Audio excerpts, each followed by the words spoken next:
So it's funny, Smitty. So I grew up, and I was like, fair weather fan. I was a young kid. So if the Lakers didn't win, I rooted right for the Celtics because they were the other team always winning. So it was the Celtics and the Lakers. That's who the two teams were winning was. And I'm like, oh shit, I'm a fucking hometown. I'm a Celtics winning. I'm a Celtics fan. Lakers winning. I'm a Lakers fan. So it was a love-hate. Plus, I love Larry Bird, Kevin McHale, and Robert Parish. So without further ado, man, we get the chief himself, the legend, Robert Parish, joining us.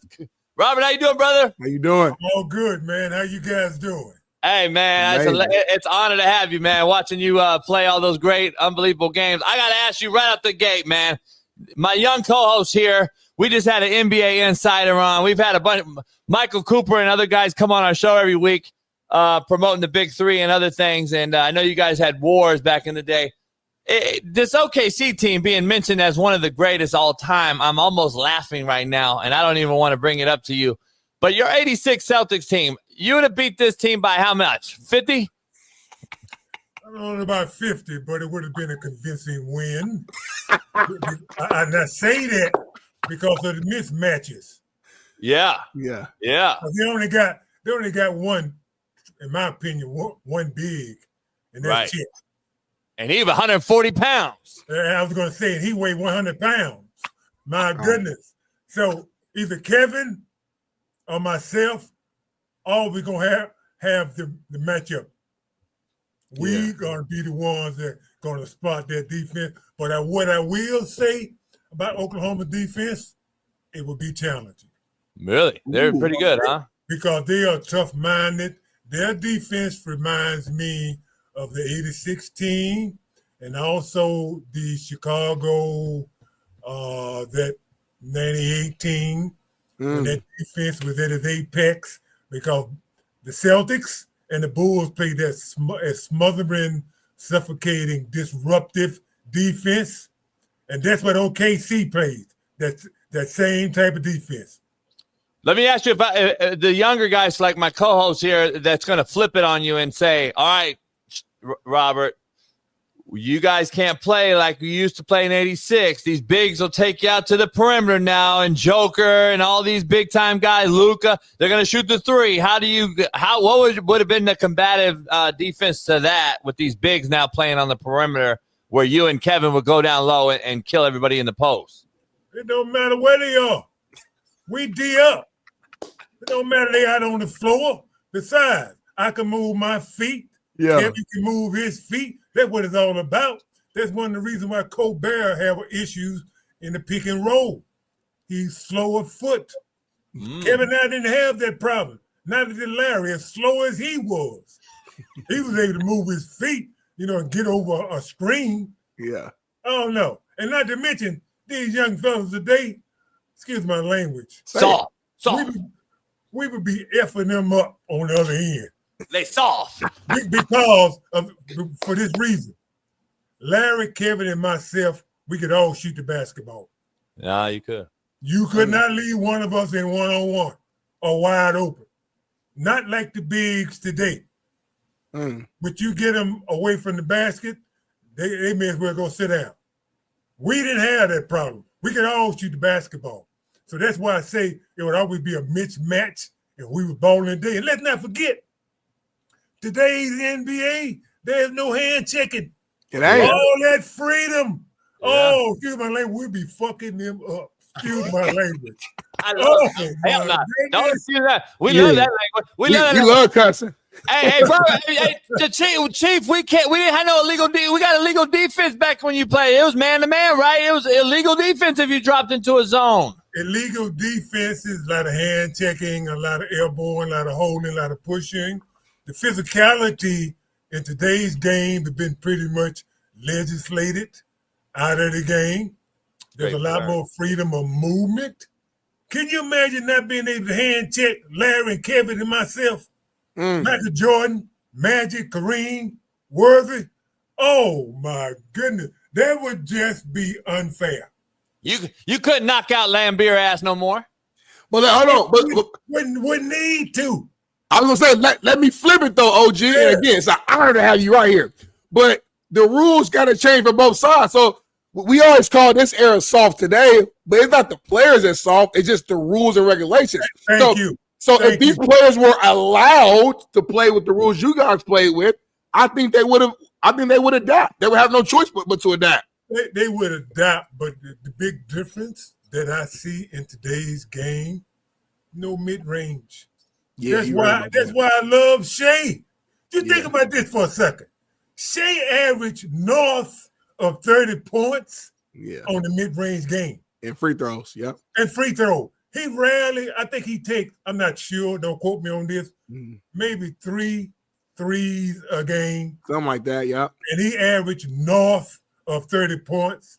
I so love him because he brought back the mid-range. He did. Booker is another solid mid-range shooter. That's a lost art today. And that's why I think my old team back in the 80s, we would excel. Because we were rubbing the paint out of the middle. Yeah. All the mid-range offense we were producing. Throw analytics out the window. 3-point shooting don't mean shit if you're not making them. Thank you. Don't mean shit if you ain't making them. And when you missing all them threes, we busting your ass in the middle and down low. That's why I like the Celtics team, though. I love this Celtics team. Absolutely. Aggressive. Let me ask you about your current Celtics team. I know Smitty. Go, Smitty. Go. I had a question about NBA Finals. Obviously just ended. OKC, the champions, but one of your teammates was the head coach of my Pacers. I'm from Indianapolis. OG. So I'm repping the Pacers. I was going for them. Right. Rick Carlisle, your former teammate, hell of a head coach, man, to lead this Pacers team to this point. Were you rooting for them, or were you kind of just sitting back, just kind of like whoever wins the game just wins the series is what it is? I was pulling for Rick because he's a former teammate of mine, but I have to confess, I am a Shea. I'm a fan of Shea. Yeah. That young fella game. No, they should call Shea Cocoa Butter. Because he's smooth. Oh, matter of fact, forget about Cocoa. They call him Shea Butter. Yeah, Shea Butter. New name. Oh, that young fella is smooth. But having said all of that, I was pulling for the Pacers because of Rick. And I like the fact that the grit, the determination, the commitment that they demonstrated is a reflection of the head coach, Rick Carlisle. 100%. Go ahead, JB. Man. No, I was just gonna dive into the current Celtic team that won up my Lakers with the 17th banner last year. This young superstar in Jason Tatum goes down. They lived and died by the three. You just mentioned it. If you're coaching them, are you telling them to get into some sets and stop shooting so many damn threes? Is that what they do? Is that just what they are? I mean, what's going on with the current Boston Celtics? That is today's NBA, so I would not tell them not to take threes. What advice I would give the Celtics, mix it up. Yeah. Don't just be dependent on the threes. Drive to the basket, get in the paint, take the mid-range game, because Jalen and also Tatum are very capable of having a consistent mid-range game. They just settling. That's all they're doing. That's why I didn't see them repeating. They too dependent on the three-point shooting, and not to mention they're not the same defensively. No doubt. They have lost some of their defensive identity because they have lost the philosophy about how rewarding and gratifying playing defense is. Defensive rebounding are paramount if you're going to win a championship. You got to be consistent in those two areas, and not to mention keep your turnovers down. That's one reason why I was concerned about Indiana in Game 7. The turnovers. Oh, you got to give yourself a chance. Every time you turn the ball over, it's like a punch in the gut. It takes a little bit out of you. And not to mention, I think in the third quarter alone, if I'm not mistaken, they had 13 turnovers. There's no way you're going to beat a team like Oklahoma with that many turnovers. But you got to give Indiana a lot of credit. they never gave up. And that little shit, Connolly, that little guard, whatever his McConnell, name is, TJ McConnell. yeah, He a bad white boy. He a bad boy. Think about this. Had it not been for his play in the third period, Indiana got ran out of the gym. He went like 7 for 8 in the third. Thank you. He kept him in the game. Thank you. He did. Come up to my belt buckle too. Right. No taller but 5'9" or whatever he is. I know. I just told our lovely co-host the turnover is what cost him, but I don't know anything. But let me ask you something, Robert. I gotta dive into something, man. A lot of people may not know. So I wanted to dive into. You get drafted by the Golden State Warriors. What was that like? You played shit. You got drafted the year I was born. Not to say nothing like that. So shout out to you for joining us, man. I don't take it personal. Oh no, it's unbelievable that I'm just looking back at the history. I'm like, God dang. I know I'm a senior citizen. I know that. You look good though, bro. You look good. Shit, unbelievable. Golden State for 4 years. How were you excited to get drafted or traded or moved to the Celtics, or did you miss? Were you happy to go to Golden State? How did that all work out? I was very happy. First of all, to be drafted. I never thought that I would be playing basketball for a living, to be in the NBA. So I was very proud that the Warriors took a chance on me, drafting me. And it was like a dream come true. It was always in the back of my mind because when I was in college, it was the ABA also. So I got drafted all 4 years in college by the ABA league. But I never thought in a million years that I would actually be a professional athlete. So that was a dream come true. And then being traded to one of the all-time great legendary franchises in the Boston Celtics. That just catapulted my career to a whole nother level because of who I was playing with. I went from playing with some underachievers after Rick, Clifford Ray, and Jamal Wicks, all those guys left. It was just me and Sonny Parker and John Lucas, guys, second tier players. Then I went from playing with second tier players to frontline players. And that's why I say my career just took off and skyrocketed. And what I really like about the Celtics, we was about winning championships. That's what I don't like about today's executives. They settle for just being a perennial playoff team. Fuck that. If you're not winning championships, I think you're doing your franchise and your fans a disservice. That's what I like about the Lakers. That's what I like about the Celtics. They in it to win it every year. And if they don't win a championship, it was not a successful season. These executives, their asses need to be fired. And also, the scouts need to be fired too for the teams that they assemble. I'm so happy that Pressey has won the championship. Because you think about this. Before this current group, he had Durant, he had Westbrook, and Harden. You think about that. And also, it lets you know how difficult it is to win a championship because those are 3 Hall of Famers. Yeah. And they did not bring a championship to OKC. Yeah. So that tells you how difficult and challenging it is to win a championship. You need more than talent. And that's why this young team currently with OKC is so promising because they support, encourage each other. Look how happy they were for Shea.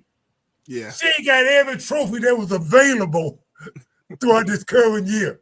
And everybody was just bending over backwards with happiness and applauding that young fella. I love that about them. They did not give a shit who was getting all the glory, all the praise. They was committed to winning. You gotta respect that. That's why I think they kind of mirror the 80s because that was the mentality of the Lakers and the Celtics, and later on the Chicago Bulls and Detroit. It's about winning. Fuck who getting the praise. Yeah. We want the championship. That's what it's all about. I love it. Smitty don't understand that shit. I understand it fully. Hey, Chief, they want to. I call it the jersey swap era. These motherfuckers just want to trade jerseys after they lose and shit. I'm like, hell no, get that shit out of here. Yeah, I ain't with that. Yeah, I'm with y'all. No. Hey, Chief, I gotta ask you something. You hold on. I want to piggyback off that. When you knock a motherfucker down, do not pick his ass up. Man, that shit happened yesterday. McConnell got knocked down and Hardenstein helped him up. I said, slap his hand down next time. I would have taken his ass out of the games. I was coach. That pissed me off. I ain't gonna lie to you. I would have set his ass down. I don't care how well he was playing. You come over here and sit with me. Hey, you're my favorite guest of all time, by the way. Already, we haven't even finished a conversation. He's best guest ever. You're my favorite guest of all time. Let me ask something. I gotta ask you something. You have something that a lot of people out here, the youngsters in the chat watching. We got about 5,000 people total over here watching. Let me ask you something. The old school Pan American games. You were right out of Sanitary. You go play for the Team USA. What was the difficulty with the NCAA and all I call them the non-caring assholes of America? How it led that you had to get a team. That basically your college sent you to Salt Lake City to play for the USA, right? Yeah. The genesis of that probation, it was myself and 5 other players. We didn't take the ACT. We took the SAT test. And what my college did was converted that score to an ACT score. Yep. Now, granted, all of us passed the test now. Yeah. We all passed the test. Wasn't like we failed the test. Yeah. It was just the fact that it was converted to the ACT scores, and that's how we got in trouble. But what I have to say about myself and my teammates, we gave the NCAA the middle finger without giving them actually the middle finger because we didn't leave. They gave us the options of going elsewhere. And we stayed with Centenary. We didn't leave. So we kind of gave the NCAA the middle finger without actually giving them the middle finger. Without telling them to go fuck themselves. That's the message we were sending. So that's the genesis of the probation. Got it. Loved it. I just remember reading about that story as a youngster, and I'm like, man, I love hearing all the trials and tribulations a lot of you cats had to go through at that time to get to the next level. So I know I watched that, and then you go get drafted by the Warriors, and the rest is history. Speaking of the history, real quick, Red Auerbach, Casey Jones. I mean, I don't know if there's a more legendary franchise from coaches to players. You and the Lakers obviously own both of those. Larry Bird, Kevin McHale. I think Kevin McHale had the greatest post moves in the history of basketball. I stand on it. I know with Keem Olajuwon, yourself, there's a lot of legends out there, but Kevin McHale was ahead of his time to me, and then playing alongside it with you and then Larry outside. How legendary was that to get to every single day, and how hard was practice? You guys practiced hard back then and simulated a game. How legendary was that whole that time era? Yeah. What was legendary was the trash talking. Really? My! Somebody should have been videotaping all of our practices. Especially when we got William. I call Bill Walton William. Yeah. When we got him, another legendary trash talker, one of my all-time favorite people, by the way, is William. God bless his soul. Yeah, but you talking about the trash talking, Maxwell, Bird, McHale, ML Carr. Oh, shit. Oh, legendary trash talking. And our practices were like playoff games. In terms of the atmosphere and the intensity. And the coaches, you had to basically punch a motherfucker to get a foul call in our practices. They let a lot go. And the benefit of all of that physicality, it made us more mentally and physically tough for the grind of the NBA. And I think that's why the 86 team was one of the best ever. Our practices, it was borderline, motherfucker, you hit me one more time, we fighting. Yeah. That type of attitude. That's how physical it got.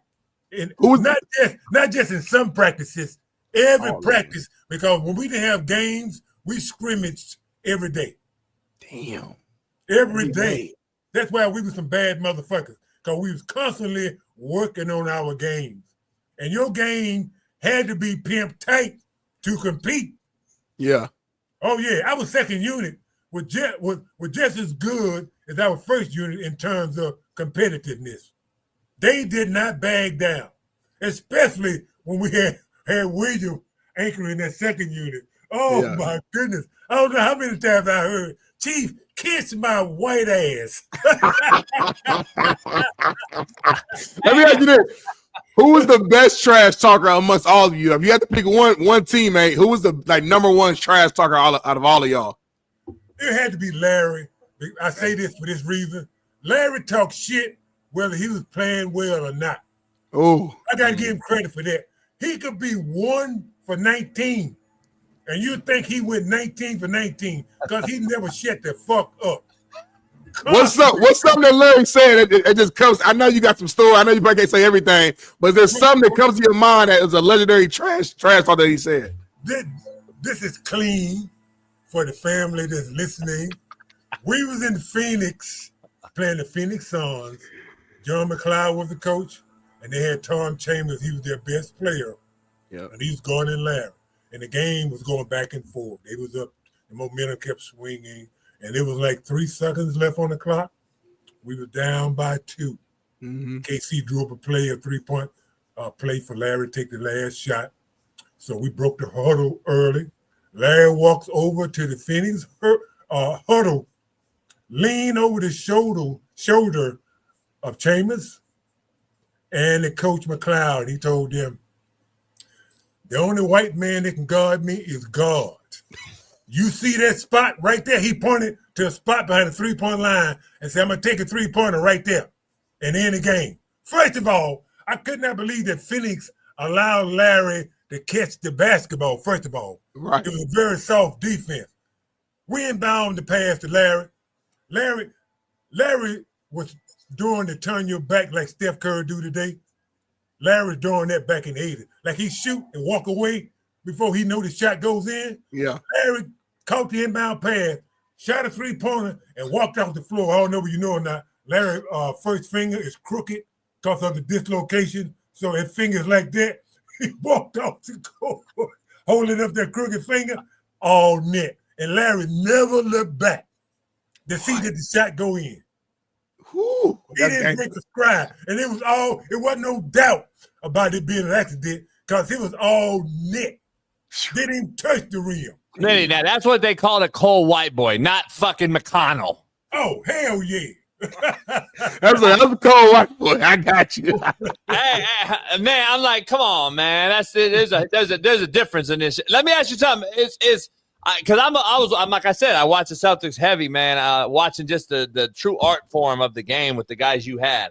Is Ed Pickney the greatest 6 man of all time? Who? Ed Pickney. What'd you guys call him? I'm just making sure I heard you right. Hey, what'd you guys call him, though? Picnic.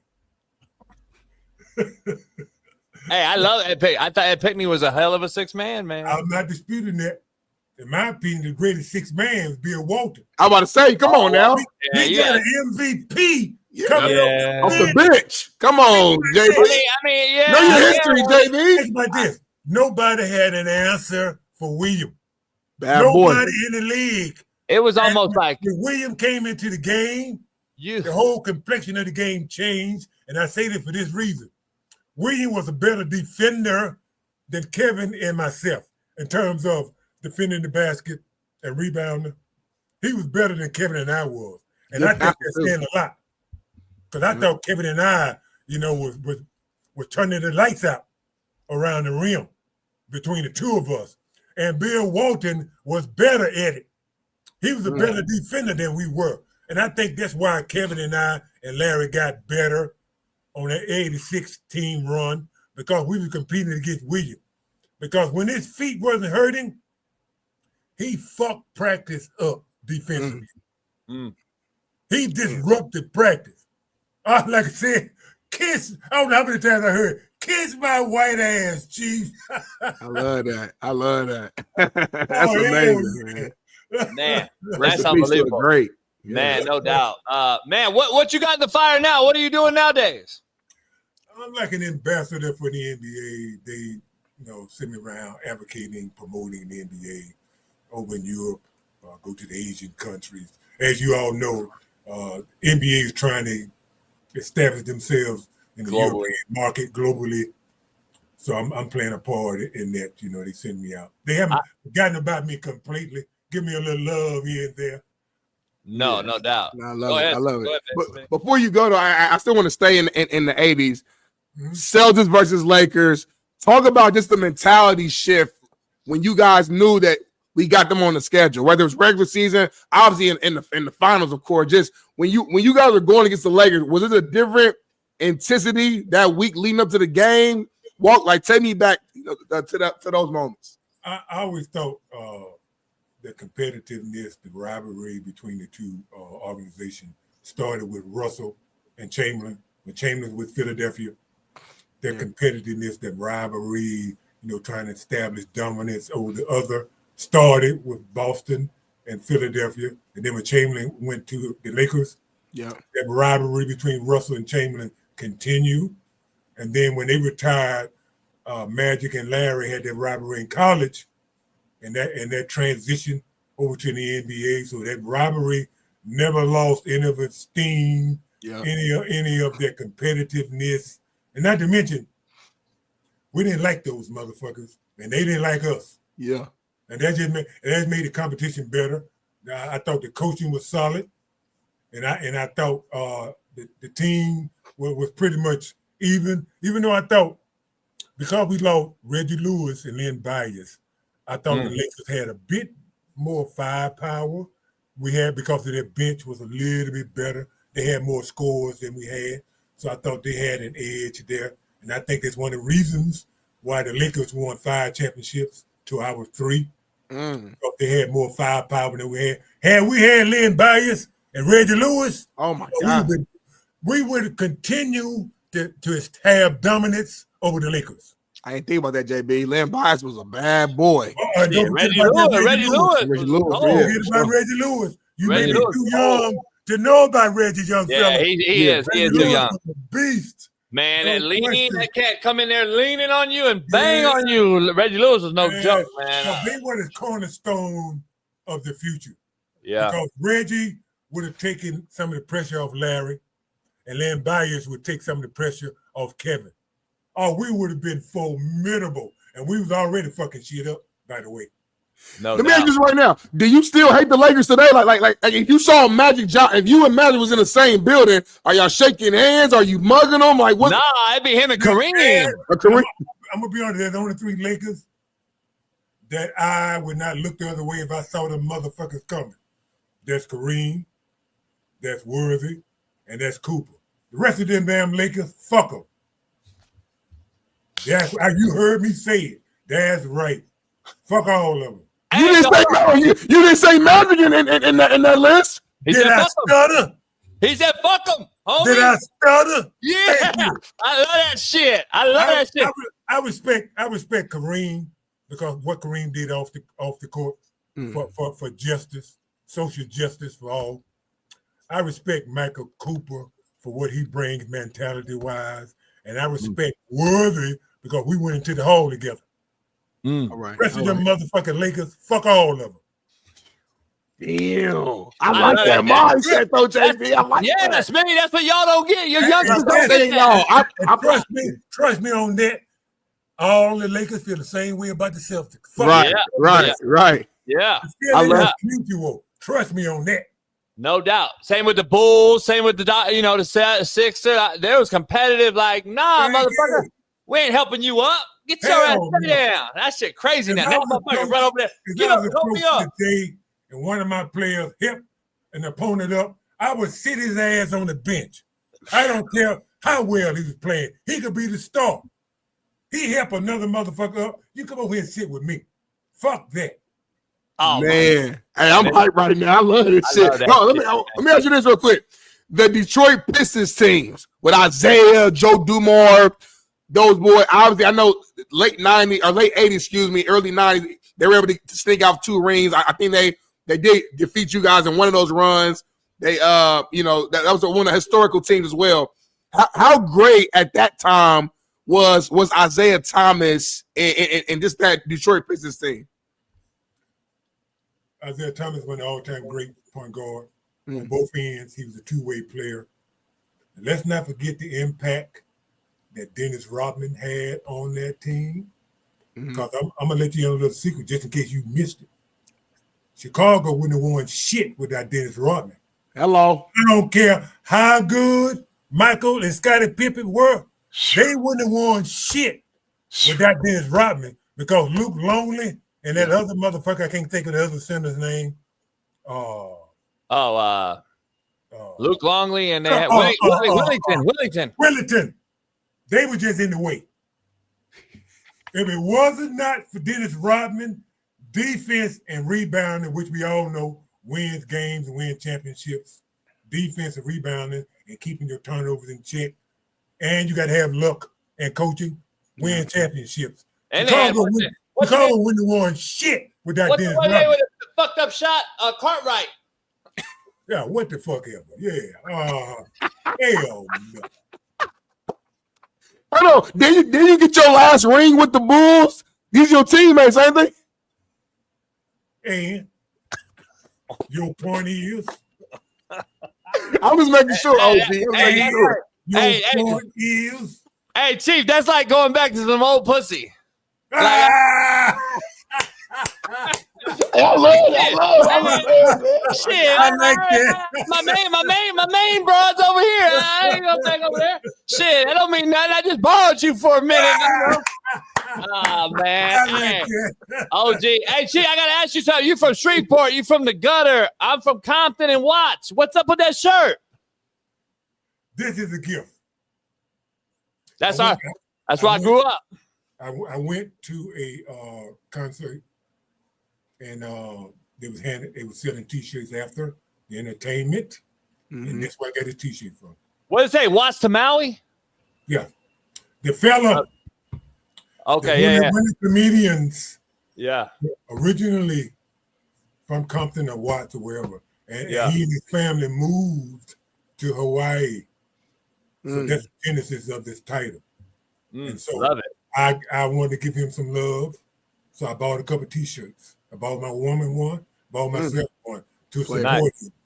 Nice. I love it. I love no doubt. Yeah, man, it was crazy. Grew up in that, the whole era, man, and wrote about it in my book. My pops was the first one. He was at Compton High, man, in 55. He graduated when it was all white.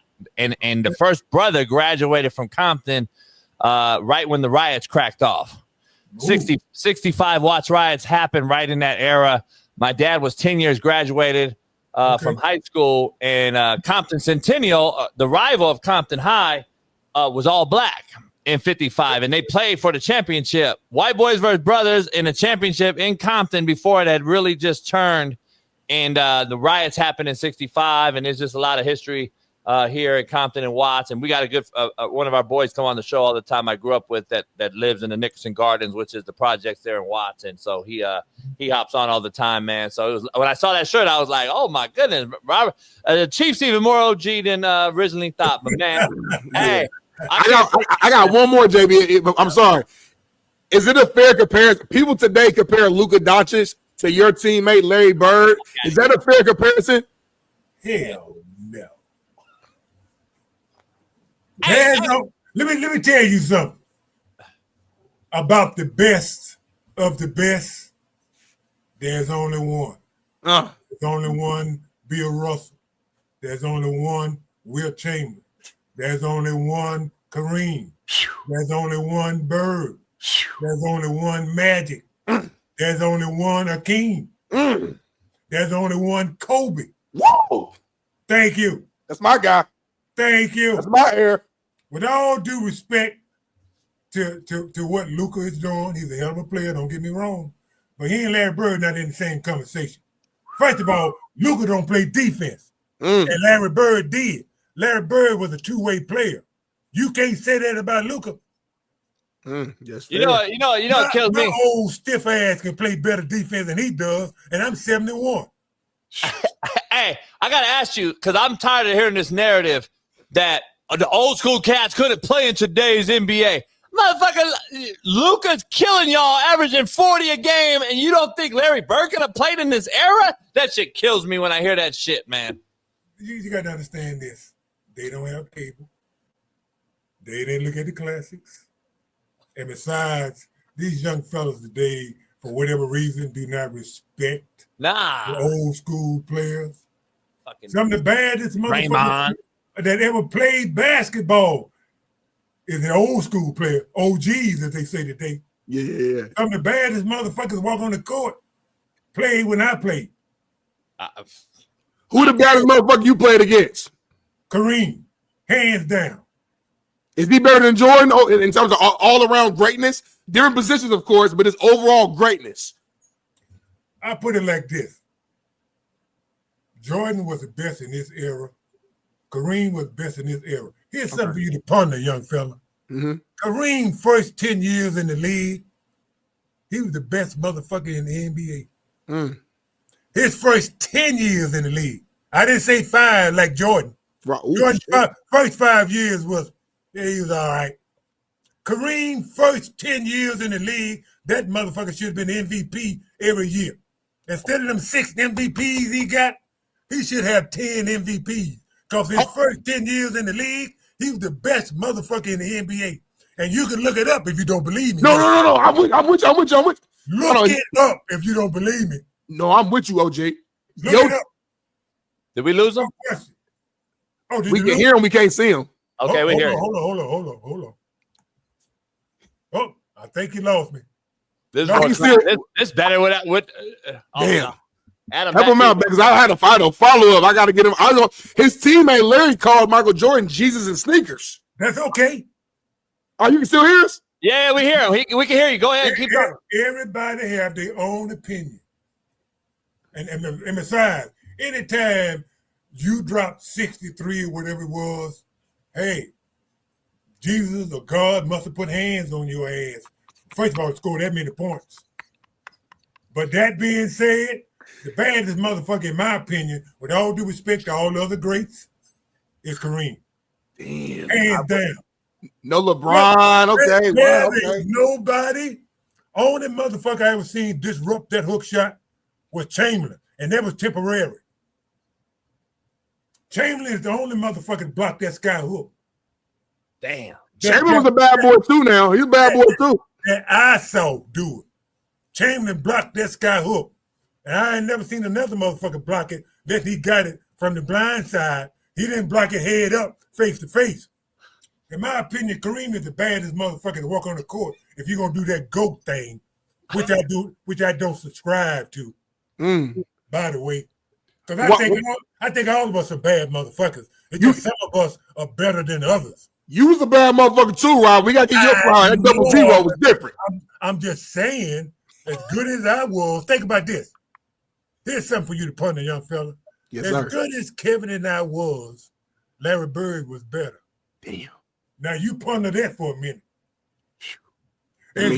As good as Magic and Worthy was, Kareem was better. Damn. Now you ponder that for a minute. As good as Jerry West, Gail Goodrich, Elgin Baylor was, Will Chamberlain was better. Now ponder that for a minute. Hell yeah. We talking about the best of the best, young fella. That 1%. I hear you. Hey, nothing.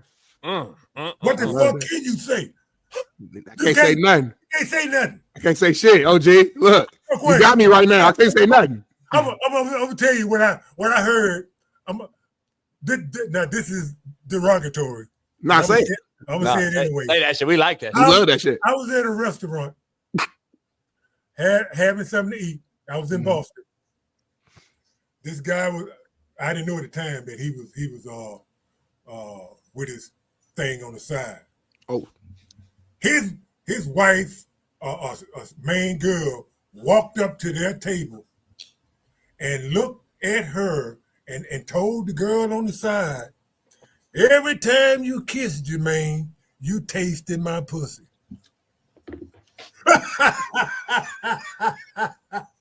What can you say to that, young fella? can you say to that? Hey. Not a damn thing. Oh, What can you say to that? Not a damn thing. Thank you. Hey, Chief, we got those same stories on the other side, too. We say the same shit. Every time you get him, you take my nuts. I was not expecting that change. Hey, Chief, we got to get together and smoke a cigar or something. Shit. Yeah.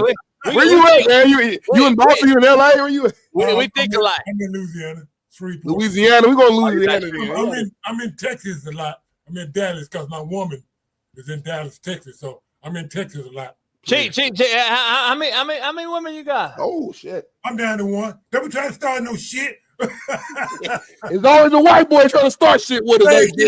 I'm down to one now. There's one. I'm trying to do right.